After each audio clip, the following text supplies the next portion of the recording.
دوستو یاد رکھنا، تگڑا اور مضبوط جوان پتہ کون ہوتا ہے؟ جس کی نظریں پوری طرح اس کے کنٹرول میں ہوں۔ یہ علامت جوانی ہے۔ جس آدمی کا پوری طرح، دو لوگ دنیا میں کبھی کوئی کارنامہ سر انجام نہیں دے سکتے، ایک جو حرام کھاتا ہو، ایک جس کی نظر ناپاک ہو۔ محمد بن قاسم جب یہاں آئے تھے نا، تو ایک دن بڑے پریشان تھے، تو ایک بزرگ کہنے لگے آپ کیوں پریشان ہیں؟ کہنے لگے راجہ دہر سے مقابلہ ہے اور ہماری فوج تو سندھ کے رستے بھی نہیں جانتی، زبان بھی نہیں جانتی، لڑیں گے کیسے؟ 2-4 دن کے بعد ان بزرگوں کی دوبارہ محمد بن قاسم سے ملاقات ہوئی تو بڑے خوش تھے۔ کہا اب آپ کیوں خوش ہیں؟ کہنے لگے وہ میرا مقابلہ نہیں کر سکتا، میں نے تحقیق کر لی ہے۔ کہا کیوں؟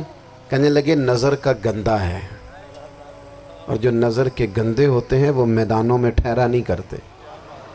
میدان کے لیے نکلنے کے لیے پاک جوانی کی ضرورت ہوتی، تطہیر مزاج ہونا ضروری ہوتا ہے، پاکیزہ افکار اور سچی اور سچی ستھری سوچوں کا ہونا ضروری ہوتا ہے۔ اس لیے فرمایا کہ میرا مقابلہ نہیں کر سکتا۔ حضرت عبداللہ ابن حذافہ کمرے میں تھے، تو وزیر کی بیٹی اندر سجی سنوری پہنچ گئی۔ جیسے ہی آپ نے اس کفر کی چال کو دیکھا تو تیمم کر کے نفل شروع کیے۔ وہ ساری رات بیٹھی رہی، رب کا بندہ ساری رات عبادت کرتا رہا۔ عبادت بڑا سہارا ہے، مصلی بڑا سہارا ہے اللہ کے بندوں۔ صبح دروازہ کھولا، وزیر نے اپنی بچی سے پوچھنا چاہتا تھا رزلٹ کیا نکلا، تو وہ کہنے لگی پیچھے ہٹ جا، اب تیرا میرا تعلق کوئی نہیں، میں نے نبی پاک کا کلمہ پڑھ لیا۔ اس نے کہا میں نے بھی زمانہ دیکھا ہے، پر یہ کیا لوگ ہیں، کستوری کے بنے ہوئے، سندل سے دھلے ہوئے، کہ میں ساری رات کمرے میں رہی اور 100 اور 1000 آدمی جس جوان کا مقابلہ نہ کر سکے، اتنا طاقتور جوان کمرے میں رہا اور اس نے نظر اٹھا کے نہ دیکھا۔ او کچا رنگ للاری والا جڑا چڑھدا تے لیندا رہندا ہے، اے عشق تیرے دا رنگ محمد چڑھیا پھر نہیں لیندا۔ میں کہا ایک دفعہ نظر اٹھا کے نہیں دیکھا، کمال ہو گئی۔ اتنے بڑے لوگ، اتنی بڑی سعادت مندی، فیروز بختی، معاملہ فہمی حد ہو گئی۔ اللہ اکبر۔ دوستو بادشاہ جب پوری طرح ہار گیا نا، اس نے کہا مار دو۔ تیل گرم کیا ایک کڑاہی میں، اور جب آپ کو اس میں ڈالنے لگے تو آپ کی آنکھوں میں آنسو آ گئے۔ بادشاہ کا خیال ہوا شاید نرم ہو گئے ہیں، کہنے لگا روئے کیوں؟ فرمانے لگے سوچتا ہوں جان ہی ایک ہے، کتنا مزہ ہے اس کی راہ میں جان دینے کا، کتنی لذت ہے اس کے نام پر مرنے میں، کتنا لطف ہے۔ جے تو چڑھیا اتے دار بھی نہیں، تے جے تو وکیا عشق بازار بھی نہیں، تے ایڈا سستا سودا پیار بھی نہیں، تے ایڈا سستا لبدا یار بھی نہیں۔ کئی جنگل گانے پیندے نہیں، کئی دوزخ لنگنے پیندے نہیں، جے وہ اس ملوں بھی مل جاوے، ایدوں سستا ہور بپار بھی نہیں۔ تے کچھ سمجھ نہ آوے لوکاں نوں وہ کادے نال شہید کرے، ڈٹھی یار دے ہاتھ تلوار بھی نہیں، پر او دا خالی جاندہ وار بھی نہیں۔ کہنے لگے ایک جان ہے نا، تو دل کرتا ہے ہزاروں ہوتی تو ایک ایک کر کے محبوب کے نام پہ قربان کرتا، جب میرے پاس ہے ہی ایک، کروں کیا؟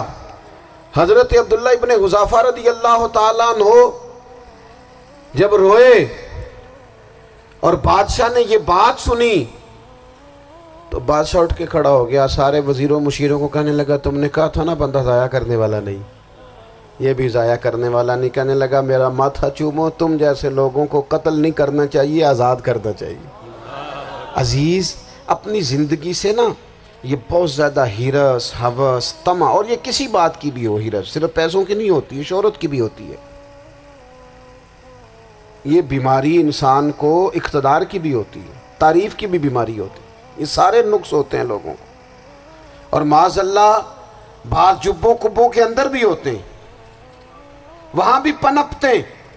اپنی زندگی جب تک اس سادگی میں نہیں لاؤ گے جو رسول پاک نے عطا فرمائی ہے، جب لوگ آسانیوں میں پوری طرح الجھ گئے تو پھر وہ دور ہوئے اور کفر چڑھ گیا۔ دوسری بات، اللہ کے محبوب صلی اللہ تعالی علیہ وسلم کی محبت ہم سے تقاضا کرتی ہے کہ ہم اس مشن کے لیے کام کریں جس مشن کے لیے رسول پاک نے کام فرمایا ہے۔ ہم سارے کام بڑے مضبوطی سے، سوچ سمجھ کے، تدبر سے، حکمت سے، تقاضوں کو مد نظر رکھتے ہوئے کرتے ہیں سارے کام۔ دین کے کام میں ہمارا مزاج نہیں ہوتا، او ہو جائے گا جی، آپ بسم اللہ پڑھیں جی، شروع کریں جی۔ آپ تقاضوں کو سمجھیں، چیزوں کو دبائیں نہیں، چیزوں پر غور کریں۔ کسی کے ذہن کی سطح پر سوال ابھرتا ہے، اس کا تسلی بخش جواب دیں۔ اپنی زندگی میں دین کے کام کے لیے اپنے آپ کو وقف کریں، اور دین کے کام کے بہت سارے پہلو ہیں۔ ہزاروں لوگوں کو قرآن پاک ٹھیک پڑھنا نہیں آتا، ہزارہا لوگ ہیں جو قرآن مجید کے مطالب سے آگاہ نہیں ہیں، دین کی بنیادی ضروریات سے لوگ نابلد ہیں۔ میں آپ کو کس طرح یہ بات سمجھاؤں کہ ہزاروں کی تعداد میں طلاقیں اس لیے ہوتی ہیں کہ مردوں کو طلاق کے مسئلے نہیں آتے، انہیں پتہ نہیں ہے کہ مجھے حقوق زوجین کے معاملے میں کیسے چلنا۔ ڈھیر سارے گھروں میں تباہی اس لیے ہے کہ تربیت اولاد کا دینی منہج ہمیں نہیں پتا۔ اپنا حصہ ملائیں دین کے کام میں۔ ایک آدمی کو اگر تو نمازی کرنے میں کامیاب ہو گیا، تیری زندگی بدل گئی۔ وہ دین بیزار لوگ جو ہمارے بیچ بیٹھ کے ہماری نوجوان نسل کو پگڑی اور داڑھی کا نام لے کے بنیادی طور پر دین سے دور کرتے، ایسے نوجوانوں کو دین کا پیغام محبت دے کر دین کے قریب کرنا ہماری ڈیوٹیوں کا حصہ ہے۔ ہمیں ذمہ داری کا احساس کرنا پڑے گا، ہمیں یہ خاص قدم اٹھانا پڑے گا، توجہ دینی پڑے گی۔ مساجد، مدارس، میں آپ سے عرض کروں، اتنی ڈٹ کے مخالفت ہوتی ہے نا مدرسوں کی، اتنی ڈٹ کے۔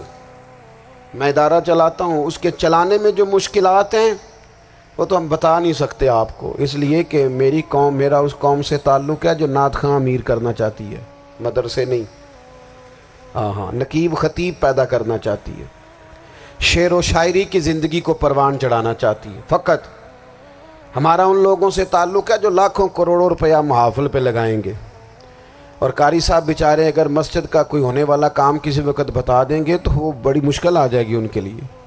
یہ کیسے ہو سکتا ہے، آپ نے یہ ڈیوٹی بتا دی۔ مدارس، اور جتنا اہم رول دین کو پھیلانے میں مدارس اسلامیہ کا ہے، اتنی زبردست، لوگوں کا خیال ہوتا ہے میری طرح کے لوگ شاید کام کرتے ہیں، ڈیوٹی کرتے ہیں۔ یہ 10-15 لوگ آپ کو نظر آتے ہیں جو آپ کو کہیں میڈیا پر یا ادھر ادھر ڈیوٹی کرتے، مخلص لوگ اپنی جگہ پہ، وہ بھی بڑا ہی کام کر رہے ہیں، جو میڈیا پہ آ کے بھی اخلاص سے اور درد دل سے کو دین کی، ان کی بھی کسی بات کی حوصلہ شکنی نہیں۔ لیکن ہزارہا اساتذہ جو مدارس میں بیٹھ کے پڑھاتے ہیں، جنہوں نے وہ سارے لوگ تیار، آپ سمجھ نہیں سکتے کتنا بڑا کام۔ حفظ کا استاد جو ہوتا ہے نا، اس کی ڈیوٹی 24 گھنٹے ہوتی ہے، فجر سے پہلے، اور اس نے بچوں کو اٹھانا۔ تنخواہ تو ہم انہیں دینا نہیں نہ چاہتے جی، تنخواہ نہیں دے دی انہوں نے، ہمیں مولوی امیر نہ ہو جانا۔ مولوی نو تے سوٹ بھی 27ویں والی رات دے ہے تاکہ کدھر سوان کے عید والے دن پا نہ لوے۔